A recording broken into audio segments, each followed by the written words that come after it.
Bonjour et bienvenue sur Ludisolo, la chaîne des débutants en jeux de société moderne. Alors en cette fin d'année, on approche de Noël et j'ai décidé de faire un petit calendrier de l'Avent en vous présentant chaque jour un petit jeu jusqu'à Noël, jusqu'au 24 décembre. Donc ce sera des petites vidéos sur des petits jeux qui sont assez faciles à présenter et à expliquer. Des petits jeux qui seront pour la plupart solo ou pouvant en tout cas se jouer en solo ou à plusieurs. Et puis quelques-uns quand même aussi qui peuvent se jouer seulement à partir de 2 joueurs parce qu'il y a quelques coups de cœur quand même que j'ai et que je voulais vous partager. Donc des jeux abordables pour différents types de publics, plus effectivement joueurs solitaires adultes, plus des choses à partager en famille et un petit peu de tout, un petit peu varié. Voilà, et on va commencer tout de suite par le jeu du 1er décembre qui, en l'occurrence, est un jeu qui se joue à partir de 2 joueurs. Un petit jeu de cartes, tout simple, mais très malin et très stratégique. Alors, ce petit jeu, c'est Sea Salt and Pepper. Donc, un petit jeu de cartes, vous voyez, vraiment format minimaliste, avec des illustrations en origami, donc très original aussi. Différent de ce qu'on voit d'habitude, un peu surprenant au départ, mais en fait, quand on joue au jeu, on s'attache vraiment beaucoup à ces illustrations. Et aujourd'hui, je les adore. Et donc, c'est un petit jeu de cartes qui est édité par Bombix, qui a été imaginé par Bruno Catala et Théo Rivière, qu'on ne présente plus. Donc pour ceux qui sont nouveaux dans le jeu de société moderne, ce sont 2 auteurs qui ont à leur actif de très nombreux jeux de société. C'est un jeu pour 2 à 4 joueurs, donc à partir de 8 ans, et pour des parties, on vous dit de 30 minutes. Ça peut aller un petit peu plus vite que ça peut être 20 minutes. Tout dépend un petit peu si on est avec des joueurs habitués, moins habitués, et du nombre de joueurs également. Donc, on va ouvrir ensemble cette boîte et en dessous de la règle du jeu, vous voyez, très compact, on va trouver donc le jeu de cartes avec des petites aides de jeu qui vous dit le nombre de cartes de chaque couleur et les points principaux de la façon dont on termine une manche. Je vais vous expliquer tout ça. Et ensuite, donc, vous avez toutes les cartes qui sont donc chacune illustrées avec un origami qui a été fabriqué puis photographié pour les illustrations. Donc, illustration très originale et très sympathique à mon goût, surtout quand on apprécie le jeu, on apprécie de plus en plus les illustrations. Alors, je vais vous expliquer donc dans un premier temps le mécanisme, et puis ensuite je vous présenterai les différentes cartes et comment on peut marquer des points avec ces cartes, puisque le but du jeu est donc de marquer, alors lorsqu'on joue à 2, de marquer 40 points en premier pour remporter la partie. C'est moins de points si on joue à plus. Mais on va se baser à 2 joueurs, donc on doit remporter 40 points, et pour cela, on va jouer plusieurs manches d'affilée, qui vont toutes se dérouler de la même façon. Donc, comment est-ce que ça se passe? On a une pioche, face cachée, et on a 2 cartes, dès le départ du jeu, qui sont accessibles aux joueurs. Donc, on ne distribue pas de cartes aux joueurs, on démarre comme ça, et chacun va prendre au fur et à mesure, à chacun son tour, des cartes. Enfin, une carte à chaque tour. Donc, le joueur peut choisir de prendre l'une des cartes qui sont exposées ici, ou alors de prendre 2 cartes de la pioche, de les regarder secrètement, bien sûr, et d'en choisir une. Mettons que je choisisse celle-ci, et de reposer l'autre sur l'une des piles face visible. Donc, chaque tour de jeu, il se passe ça. Soit on prend la carte, l'une des 2 cartes visibles, soit on en prend 2 dans la pioche, on regarde secrètement, on en choisit une et on repose l'autre. C'est comme ça que se déroule tout le jeu. Donc, vous voyez déjà qu'il y a 2 points stratégiques importants. C'est que si vous prenez une carte face visible, votre adversaire va savoir ce que vous cherchez à faire. Il va savoir quelle collection de cartes vous cherchez à avoir. Il va savoir un petit peu quelle est votre stratégie. Si vous prenez des cartes ici, il ne verra pas la carte que vous gardez. Donc déjà, premier point, dans la mesure du possible, mais ce n'est pas toujours possible, c'est plutôt mieux d'essayer de prendre là-dedans. Mais parfois, il y a une carte qui vous intéresse beaucoup face visible, donc évidemment, vous allez choisir de la prendre.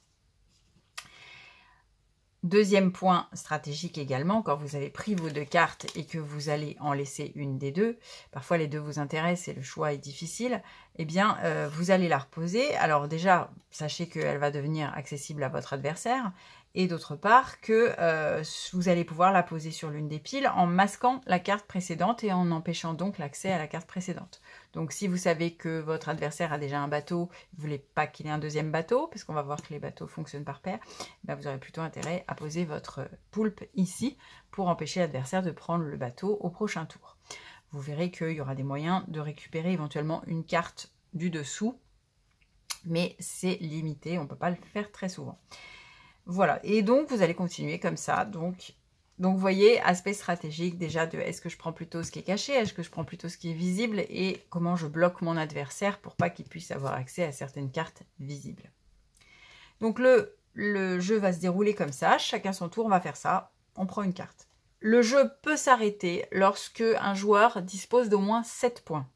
Donc à partir du moment où un joueur a 7 points, je vais vous expliquer après comment on marque les points, il peut dire soit stop, et s'il dit stop, chacun marque ses points. Donc il abat toutes ses cartes, il dit moi j'ai 7 points, l'autre joueur en a 4, il abat ses cartes également, je marque 7, il marque 4.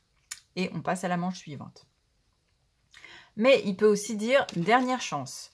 Si je dis dernière chance, je laisse à mon adversaire un tour supplémentaire de jeu pour essayer de me battre. Donc je dis dernière chance, j'ai 8 points par exemple. J'abats mes cartes sont visibles, et mon adversaire a un tour supplémentaire pour essayer de faire plus que 8 points. Si votre adversaire ne parvient pas à vous battre, ne parvient pas à avoir plus de 8 points, même s'il a 8 points, s'il ne parvient pas à avoir plus, alors il a perdu cette manche. Vous marquez tous vos points plus votre bonus couleur. Je vous dis dans un instant ce que c'est que le bonus couleur. Et votre adversaire ne marque que son bonus couleur.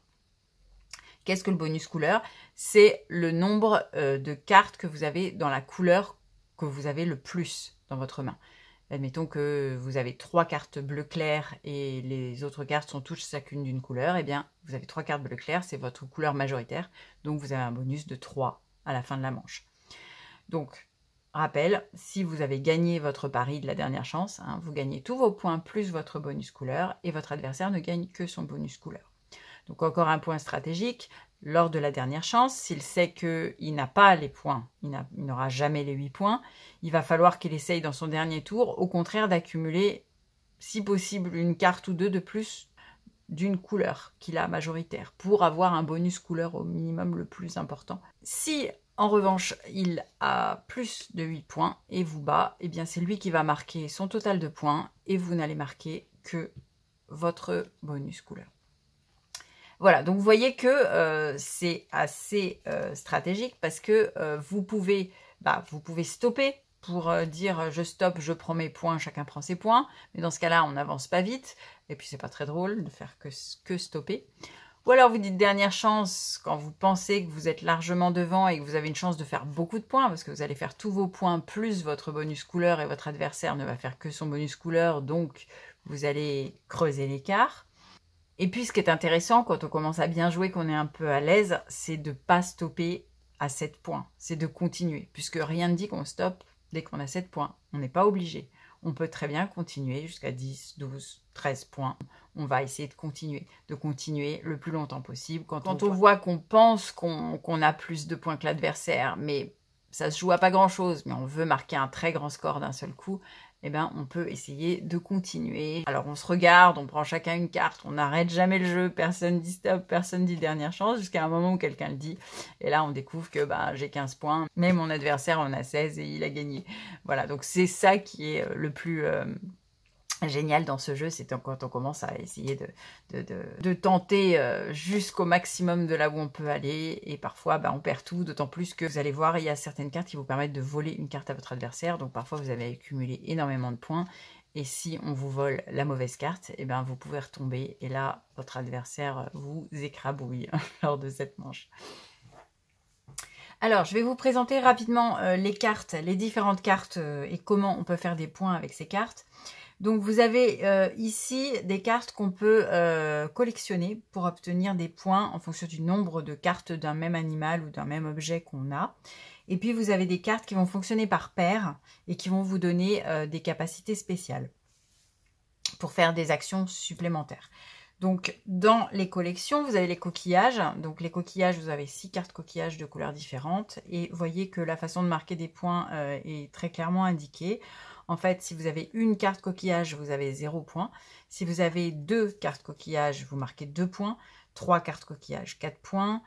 4 cartes coquillage, 6 points, etc.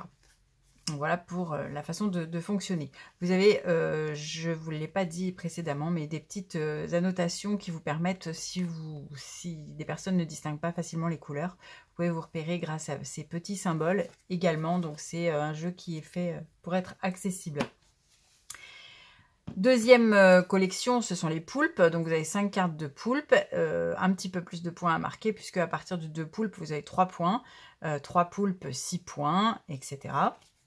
Vous avez les pingouins. Alors, vous n'avez que 3 pingouins dans le jeu, mais un pingouin fait marquer 1 point, 2 pingouins, 3 points, 3 pingouins, 5 points. Et vous avez une petite carte bonus qui vous fait gagner 2 points par carte pingouin en plus. Donc, ça peut monter assez vite si vous avez beaucoup de pingouins, plus la carte 2 points par pingouin. Vous avez pareil avec les encres. Alors là, il y a 2 cartes encre. Soit vous en avez qu'une et vous avez 0 points, soit vous en avez 2 et vous avez 5 points. Et vous avez une carte 3 points par encre qu'il ne faut pas laisser passer également si vous avez un encre ou 2 dans votre main. On va parler des sirènes en dernier. Vous avez ensuite les cartes qui marchent par paire. Donc les cartes qui marchent par paire, vous avez les poissons. Donc, comment ça va se passer? Si vous acquérez un deuxième poisson et que vous en avez déjà un dans votre main, vous avez une paire de poissons, vous pouvez poser cette paire sur la table. Donc, pourquoi est-ce qu'on la pose? C'est pour prouver qu'on a bien la capacité spéciale qui est due au poisson. Donc, vous posez ces 2 cartes sur la table, vous marquez 1 point par paire de poissons. Et une paire de poissons vous permet de repiocher une carte supplémentaire de la pioche face cachée pour ce tour. Les bateaux vont vous permettre, si vous avez une paire de bateaux que vous posez sur la table, de rejouer. Donc là, carrément, vous rejouez un tour complet, c'est-à-dire que vous prenez l'une ou l'autre carte face visible ou 2 cartes de la pioche, vous choisissez, vous en gardez une et vous reposez l'autre. Donc voilà pour les bateaux, assez puissants, parce que ça vous fait rejouer. Les crabes. Une paire de crabes que vous posez sur la table vous rapporte pareil 1 point et vous permet cette fois-ci de choisir l'une des piles face visible et de récupérer dans la pile secrètement une carte qui était ancienne et qui s'est cachée dessous. Donc important de garder en mémoire les cartes éventuellement intéressantes que vous auriez envie de récupérer plus tard dans la partie si vous avez de crabes. Et puis vous avez les nageurs et les requins qui vont fonctionner par paire de un nageur, un requin. Si vous posez cette paire, vous gagnez 1 point et vous pouvez voler une carte à votre adversaire. Donc votre adversaire vous présente sa main face cachée bien sûr et vous piochez au hasard une de ces cartes. Voilà, donc là vous pouvez l'handicaper sérieusement si vous lui prenez une carte de ce style par exemple qui lui fait gagner énormément de points. Il se retrouve avec 0 points parce qu'au lieu d'en avoir 2, il n'en a plus qu'une. Et du coup, il a 0, par exemple. Donc, ça peut être très meurtrier. Voilà, vous avez 2 petites cartes qui font gagner 1 point par bateau ou 1 point par poisson. Donc, ces cartes-là, vous les abattez jamais sur la table. Hein, elles restent dans votre main cachée. Mais vous savez que si vous avez abattu, par exemple, 2 paires de bateaux et que vous avez ceci, vous avez encore 4 points supplémentaires, en plus des points des paires de bateaux. Donc, c'est aussi assez vite intéressant, même si ça n'a l'air de rien. Et puis vous avez en dernier les sirènes. Alors les sirènes qui ont un pouvoir magique puisque si vous avez une sirène, vous allez gagner 1 point par carte de votre couleur majoritaire. Donc encore ça fonctionne comme le bonus couleur. Hein. Si vous avez la couleur dont vous disposez du plus de cartes va vous donner 1 point par carte de cette couleur. Si vous avez également la sirène dans votre main. Donc ça va compter les cartes que vous avez dans votre main, les cartes que vous avez abattues, toutes confondues. Vous regardez la couleur que vous avez le plus et vous marquez 1 point par carte de cette couleur. Donc assez puissant aussi. Si vous avez une deuxième sirène, vous allez gagner les points de la deuxième couleur qui est en nombre juste inférieur à la couleur majoritaire. Et si vous avez les 4, eh bien si vous avez les 4, vous remportez instantanément la partie. Si vous abattez les 4 sirènes, vous dites « j'ai gagné, la partie est terminée » ou qu'elle en soit, vous avez gagné. Donc assez désagréable pour l'adversaire qui est en train de concocter sa stratégie et qui se retrouve stoppé net par les 4 sirènes. Voilà, j'espère que vous avez apprécié la présentation de ce petit jeu. Très joli petit jeu et surtout très stratégique, beaucoup plus stratégique qu'il n'en a l'air, puisque il y a énormément de façons différentes de marquer des points. Les manches vont très vite, donc il faut vite choisir vers quelle stratégie on s'oriente. Deux stratégies différentes aussi pour arrêter la partie.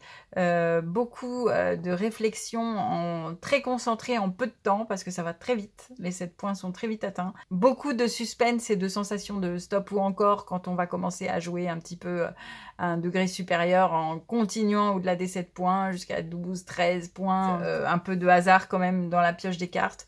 Beaucoup de stratégies, beaucoup de stratégies différentes et des parties vraiment très plaisantes, surtout si vous commencez à y jouer souvent avec peut-être un adversaire qui, comme vous, est très habitué. À ce moment-là, ça peut faire des parties vraiment très très sympathiques et très drôles.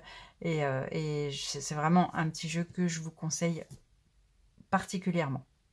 Voilà, c'est tout pour Sea Salt and Pepper. On se retrouve demain, vendredi 2 décembre, pour notre deuxième jeu, qui lui sera un jeu purement solo. Et d'ailleurs, vous pouvez peut-être deviner de quel jeu il s'agit, d'après ce que je viens de vous dire juste avant. Voilà, je vous laisse réfléchir. Je vous souhaite une très bonne fin de soirée et je vous dis à demain sur Ludisolo.